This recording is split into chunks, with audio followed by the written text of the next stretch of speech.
Hello, people! Welcome back.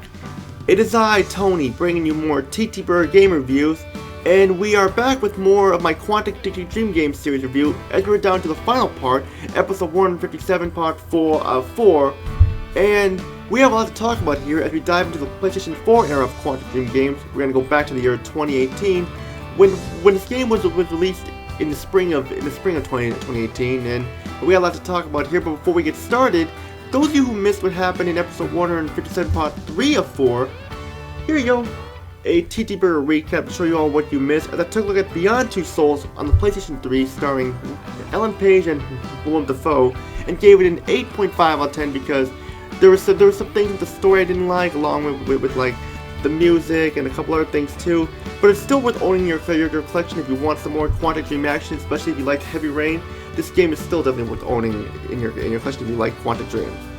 But like I said before, for today's episode, we're going to zoom ahead to the year 2018, where we're going to be taking a look at the PlayStation 4 era of Quantic Dream, which was only one game by this company released on the PlayStation 4, and we got it right here. This game is called Detroit Become Human for the PlayStation 4, like I said. Now, Detroit Become Human, I gotta say, is my favorite Quantic Dream game out of the bunch. It definitely improves on the last two games, actually the last three games if you count Fahrenheit Indigo Prophecy, and it definitely takes all the stuff from the other games, put it in this game, and makes it even better. And we got a fantastic storyline and a fantastic game overall that makes this game definitely worthy and definitely the best one of the bunch. But let's get started here. The story of Detroit Become Human takes place in the year 2038 in, of course, Detroit, Michigan, where androids have become a form of life, and people are not happy with androids and everything like that because the economy has gone down and androids are doing all the work and everything like that, and jobs have just pretty much been lost and everything. While there are people who do like the androids and everything like that, there are some that hate them and are pretty much protesting, wanting to get rid of them. People hate the androids for their own reasons, or this and that or so.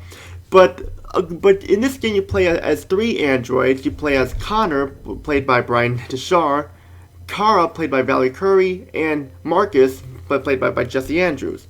Now I'm going to spoil a little bit of the story because I have to explain what's going on here. It's the only way to explain the story here. But these three characters have their own form of the story and what they're doing stuff like that when it comes to this stuff. First, I will start with Connor. He's an android by the company Cyberlife who was sent to help out the Detroit Police Department to help stop deviants who pretty much are androids who disobey their masters and run away and stuff like that and such. And he's trying to stop the deviants. You have Kara, who is a housekeeper android, who is owned by Todd Williams, who is an abusive father to his daughter Alice, and she runs away, hoping to find a new life for her and Alice to get her away from Todd, and more and more. Then you have Marcus, who is the main protagonist, in my opinion, who is caring for a man named Carl Manfred, who is wheelchair bound, who is a painter artist, who has a son named Leo, who has a drug called Red Eyes. When an incident happens in Carl Manfred's house, Marcus is shot and sent to a junkyard, only to bring himself back to life. And while he's there, he hears of a place where they can be freed by a damaged android called Jericho. And Marcus flees to Jericho, which is a place for freedom, where 19 other androids live there, where they ran away escaping their masters. Marcus comes up with the idea to try and like help his people by demanding freedom by either being ruthless or being a pacifist, which is peaceful. And Marcus is definitely my favorite part of the story because he's the leader in my opinion. I feel like he's the leader and he's trying to help these androids get the freedom by being violent or confrontation or dialogue with being peaceful and stuff. And you do a lot of things with Marcus, and I actually prefer being from Marcus the best. Along the way, like Marcus goes through some hard times, like trying to lead a revelation, lead a march and stuff, and these people coincide here. And Connor along the way has his partner Lieutenant Hank Anderson, who is portrayed by Clancy Brown, known for playing as Neil Cortex in Crash Bandicoot, and he plays Mr. Krabs in SpongeBob SquarePants, and he's a lieutenant who's pretty much a drunken mess, for reasons I can't explain. But he's kind of a depressed alcoholic who he pretty much learns to cope with Connor and being a partner with an android and stuff like that. So it's kind of a buddy relationship that happens with Connor and Hank. And of course with Kara you have the little girl Alice and another android who they meet named Luther, who's this big gruff guy and everything. And there's a lot more to the story, but I can't really explain more because I'll spoil it, but I had to say this stuff to get it out of the way there. Now, I love the story, it's definitely the best of the Quantic Dream games, but my only complaint is that, once again, there are some unlikable characters in each story. Like Connor's, you have Detective Gavin Reed, who's pretty much this asshole, klutzy guy who pretty much doesn't give a shit, no one likes to cause trouble, doesn't take anything seriously at all, and he's pretty much one of those, like, klutzy assholes. For Kara's storyline, of course, there's Todd, who's pretty much very abusive to Kara and Alice, and he is definitely one of the most unlikable characters in a video game in general. And then for Marcus' story, you have Leo Manfred, who's pretty much high on the drug Red Ice, which is pretty much the drug known in the game, and he is just an asshole, and it's one of those, you don't love me, Dad, and all that stuff, and just some unlikable characters there. But the thing is, like, they're not as unlikable as like Carter Blake as except for like Gavin Reed. He's almost like Carter Blake light and stuff like that. But that's just me though. But aside from that though, the story is great. Like it also has references to like historical events like Martin Luther King, I Have a Dream, and like slavery and stuff like that more and more with the androids. So definitely a great storyline there. And however you play the story, it rolls out. And I mean, in this footage here, I chose the pacifist path because I like being peaceful. I like being the peaceful good guy without causing any violence like that. So that's how I like to roll there. But I know I kind of talked a lot about the story here, and I'm sorry there, but just that I had to get a lot to say out here because there was a lot to say about the game. But we'll continue here. For the game's presentation, though, the game's graphics look amazing for a PlayStation 4 game. Like it's one of the best looking games on the PlayStation 4. You got some really good looking character models, and the anime made really well. The lip syncing is very fluent, and the way they move is very fluid too. And there's like no frame rate issues whatsoever. Sure, there may be very few times where you can see some slowdown here and there and stuff, but it's not that bad at all. I mean, the frame rate is really smooth throughout, like 95% of the game. So the frame rate is awesome, and definitely good there.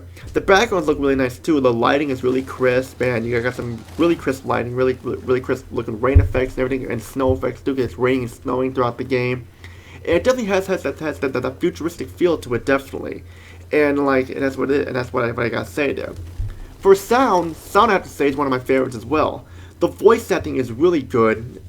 All the main characters and supporting characters like Brian Deshar, Valerie Curry, and Jesse Andrews, and Clancy Brown, and more do a great job at recording their lines, definitely. I gotta say Jesse Andrews is definitely the best actor out of all of them, but all of them do a great job, definitely, in my opinion, is what I have to say there. The music is fantastic as well. The music has a combination of Quantic Dream field music, and although there are times where it also sounds like Myst music from the game Myst at the same time, and that is really cool there. Another voice actress that does a good job is Mika Kelly, who reprises her role of North in Marcus' storyline. She does a great job as well. She's like the main female character of Marcus' storyline. And of course the other sound effects like the rain and the footsteps also sound really good at the same time there as well. But now I'm into the gameplay here, and the gameplay, let's talk here. Gameplay is awesome. I love the gameplay. It takes everything from the other games and improves it here, and we got the best game of the bunch. You basically, like I said, you go from point A to point B. You're basically like looking for items, looking for clues to try and progress the storyline. And whatever you say or do, it'll affect the storyline for you. And that's what it basically is there. Like I said before, like the gameplay changes depending on which character you play. Like there are a lot of quick time events in this one, but like they're good quick time events. And if you hold down the R2 button, if you're stuck, there'll be a little yellow square to show you where to go, and that helps definitely, especially for newcomers there. I mean, I'm playing on the hardest difficulty setting because for these games, in order to get the best out of the fun, you have to play on the hardest setting because it'll challenge you definitely. And no matter what you do or how you act or so, it'll affect your relationship with the characters too. Like if you're negative and be ruthless and stuff like that, it can cause characters either kill themselves, or it can cause them to turn against you and leave, because I've seen that happen where where if you are mean to Hank as Connor, he'll be ruthless against you, and he'll start being mean to you, not trust you. And for Marcus, if you script many times, the characters like North, Simon, and Josh and them, they will be against you and not trust you and stuff, and especially Jericho will not trust you either. And of course, that's just basically what it is. And you gotta be sure you know what you're doing here, because like if you want to get the peaceful storyline and stuff and peaceful ending, you gotta be sure you do the right stuff and not screw around too much, because like if you mess up too many times, of course, yeah, but that's understandable. And it does have some cool key elements there, like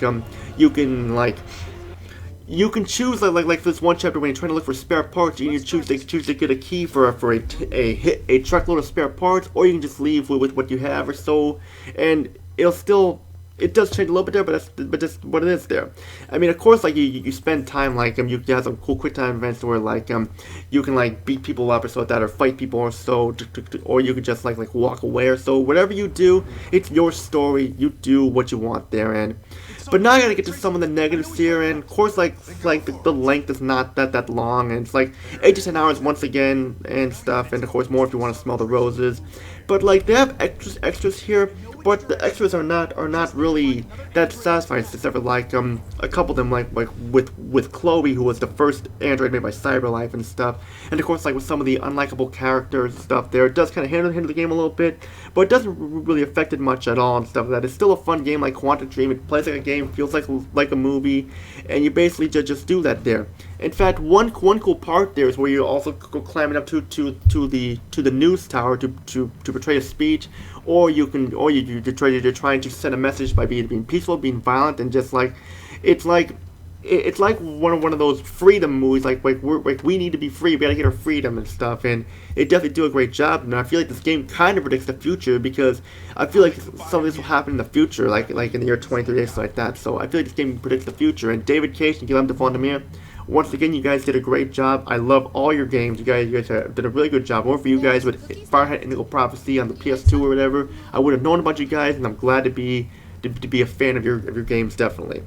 So aside from that, though, there really isn't much else to say there. I mean, Detroit Become Human is definitely one of those games where it's a must-buy for the PlayStation 4, and it definitely is worth owning if you want to play a game you play as like androids disguised as humans, and talks about wanting to be free.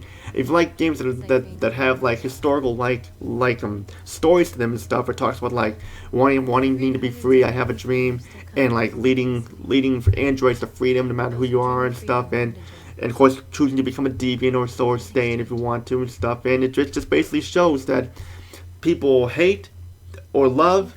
It's like one of those race things, because like what happened, because this is like a true event that does happen in games these days and stuff, like stays in life, I mean to say. So it definitely takes advantage of that, definitely.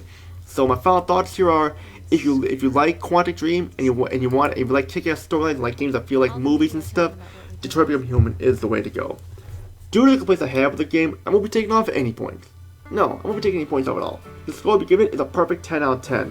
Because playing as Connor, Kara, and Marcus, definitely fun to play. I definitely recommend you guys to check it out if you can find this game. It's not expensive, it's very cheap, so if you can find it, definitely pick it up because it's worth owning.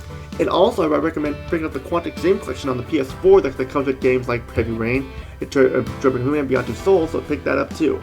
Which all I gotta say here, a perfect 10 out of 10 is a score for it, definitely. And we are done with my Quantic Dream Series review, and just gotta say that it's been great learning reviewing these games, but I know these games do not get the love they deserve. A lot of people just don't really care about these that much for some reason. They care more about Call of Duty and stuff, but I can't tell them what to do. But that's just me though. But check out all 4 of these games: Fahrenheit Indigo Prophecy, Heavy Rain, Beyond Two Souls, and Detroit Become Human. They're all good in their own ways. If you like Mind Oracles and stuff like that about Mind Rituals, about murders, Indigo Prophecy, Fahrenheit's the way to go. If you like games that trying to save someone you love and going through trials to try and save them, I choose Heavy Rain as the one. Or if you want to learn about the afterlife and infraworld and spirits like that and entities, Beyond Two Souls is the way to go. Or if you like androids and wanting to be free and like having good storylines that talk about like real life events like that are going on in the real world, pick up Detroit Become Human. or pick them all up, because they're all good, definitely. And that's pretty much all I gotta say there. Now, if you like what you see here, subscribe, like the video, comment down below, and join my Discord group, TTBurger Gaming Series. Always looking for more people to join, and the link in the description below is a permanent link that won't go away after 24 hours. Which all I gotta say is it's Tony, peace out, have a great day, see you all in episode 158. What will be in that part? Find out next. All I gotta say is Tony, peace out.